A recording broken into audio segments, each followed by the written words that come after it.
Hey guys, it's Michael from Chess Lifestyle. And given it's a new year, I wanted to share with you some pointers I've been giving my students on how to improve at chess by themselves.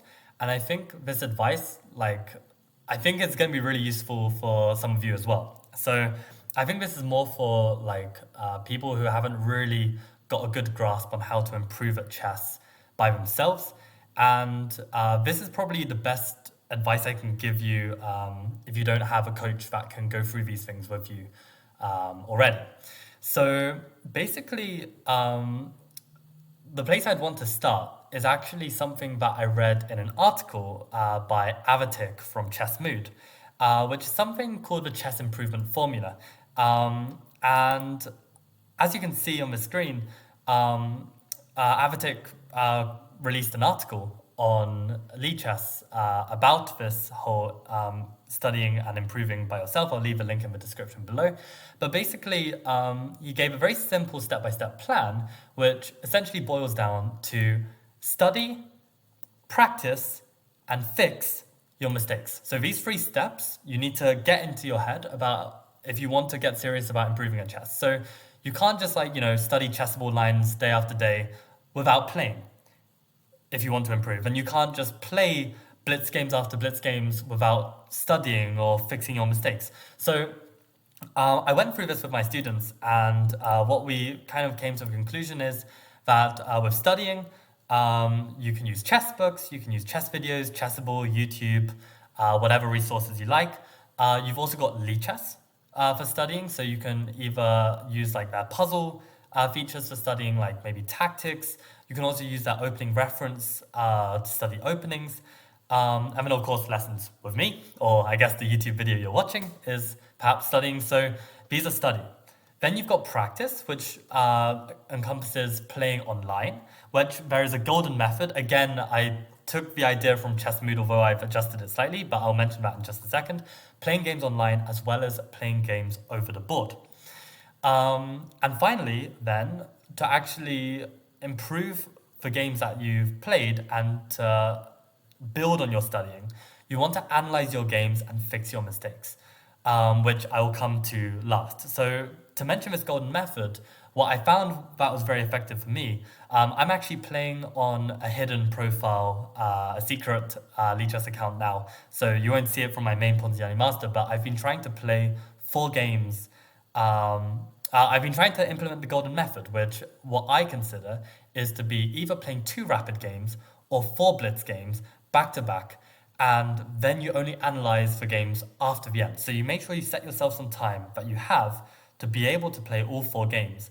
So you kind of get into a flow of it. You're not stopping and starting by playing and analyzing, but you're just playing those 4 games and then you analyze everything at the end. I found that to be a really good method for me, and that's led to some really good results. And it also kind of stops the tilt as well. I mean, if you do really badly, like I had one session where I got 1 draw and 3 losses, it does feel really bad, but you kind of feel better from studying it afterwards because you understand what things went wrong. And I'll mention this more later, but when you're studying, there should really be a focus on improving your openings, because that's something really easy you can do with studying your games online. At what point did you deviate from your prep? And at what point did you go wrong? And also, you should be doing a quick blunder check to see if you make any mistakes, like big mistakes during the game, even missed opportunities or just straight up blunders, maybe ones that you and your opponent missed. So it can be very useful to use an engine to just quickly scan for that as well. So those are the 3 steps: study, practice, and fix. And at this point, Even with my students who are as young as 8 years old, I have encouraged them and showed them how to make chess opening studies for themselves to build on. And to give you an idea of how useful this can be, I'll use an example of one of my students who I taught just now. And this student, his name is Kingsley. He's a really, really cool kid. And we have been working on the Scandinavian as a line for black. And basically, we started off with this Scandinavian, just to give you an idea. We started off with a chess YouTube video, which, who was the guy? I think it's Remote Chess Academy. and it's the Grandmaster Smirnov. I'll try link that in the description below as well. It's a really great video on basically like how to play with the initiative with the Scandinavian. Um, and basically the line it recommends is to play this line with Queen A5. And there are some fun lines here. But what ended up happening is that Kingsley studied it. He then practiced it, and he actually played another one of my students that has been featured on this channel before, where things actually rapidly went wrong. Where maybe I'll show you this game, where basically, oh no, not this one. Is this the one? Yeah, like he plays Queen A5, and what wasn't mentioned in the video is what happens if White tries to attack the Queen too early. And basically, Kingsley tried to play in a way where actually his Queen got chased all over the board, and things collapsed very quickly after this very nice tactic and Knight F6, and the game is lost. So this is where the practice is really important, because no matter how much studying you do, it doesn't really prepare you for moments like this. But the thing is, if you just play this game and you move on and you don't learn from it, then you're at risk of making the same mistake again. So what I recommend to my students to do is to create their own studies. So I will demonstrate that for you now, and then I'll show you the study that Kingsley made himself. So what you can do is on lichess, you can go to learn, you can click study, and you want to go to my private studies. And then from my private studies, there'll be a big green button, so you click create. And what I'd recommend is you call this whatever opening you want. So let's say we call this Scandinavian, right? I would recommend you create a study against 1e4, create a study against 1d4, and create a study with whatever your white repertoire is. So at least you have 3 different separate studies. Now, once you create your study, you go to visibility and you change this to invite only. And from there, that's good enough. You can click start. Leave that for now. So just click create chapter at the bottom. So here, what I would recommend is if you have a coach, definitely go to where it says one member and add your coach. And when you add your coach, make him a contributor as well. So basically, when you add the player, underneath the player, there'll be a button that says contributor. It'll be red. Make it green, because then he can edit the files and make any comments he wants as well. So that would be really useful. At this point, you go to your chapter, and I will show you what Kingsley made himself. So I'll just delete this real quick. You can always delete your studies if you need to. It's nothing permanent. And I'll show you what Kingsley made. So Kingsley made this study. And what I've been doing with my students is I've broken down the studies into 2 sections, either the opening in brackets theory and the opening in brackets games. And what this means is that when you are looking at the theory, you can have a few different files where you have theory. And as you can see, I don't have like, concrete theory, but just in terms of ideas. So Scandi with a quick d4, d3. Scandi with a quick castles kingside, how that can go. And what happens if they decline the Scandinavian? Like, it's also useful to see these kind of alternatives. So as we can see here, now our prep involves after knight c3, queen a5, d3, and we have c6. And here I've annotated. You can click this exclamation mark, question mark, scroll down and see the different annotations you can do to help you remember the moves in your study. And you can add a comment like this to help you remember, because you might understand the logic of why a move like c6 is useful here, but in a month's time you might forget. So having the comment is really good for when you look over your files. And here I've written, whenever the d pawn pushes, d3 or d4, we want an escape square for our queen in case of bishop d2 and nasty discovery. So now on bishop d2 we have queen c7, and we can continue from here. And in fact, what you should do is when you're building your study, you can flesh out the moves a bit further and see what the correct moves are by clicking this button here. And this button is the notation book. I think that's what it's called. And as you can see, there are different categories. You've got masters, you've got lichess, and you've got your own experience as a player. Now, what I would recommend is to get the largest number of games, but also the most accurate database possible, except for maybe masters, is to have the button lichess database. And then you click the settings button and you select exactly what I've got on the screen. If you're a lower rated player, probably include 2200 as well. But unselect, I think the default is to have 1600 and above. Unselect 1600, 1800, 2000.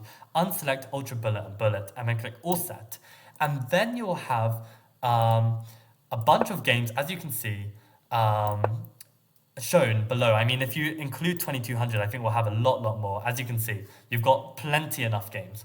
Um, and you can use that to see how the strongest players on lichess above the rating level that, let's say, you aspire to, are playing.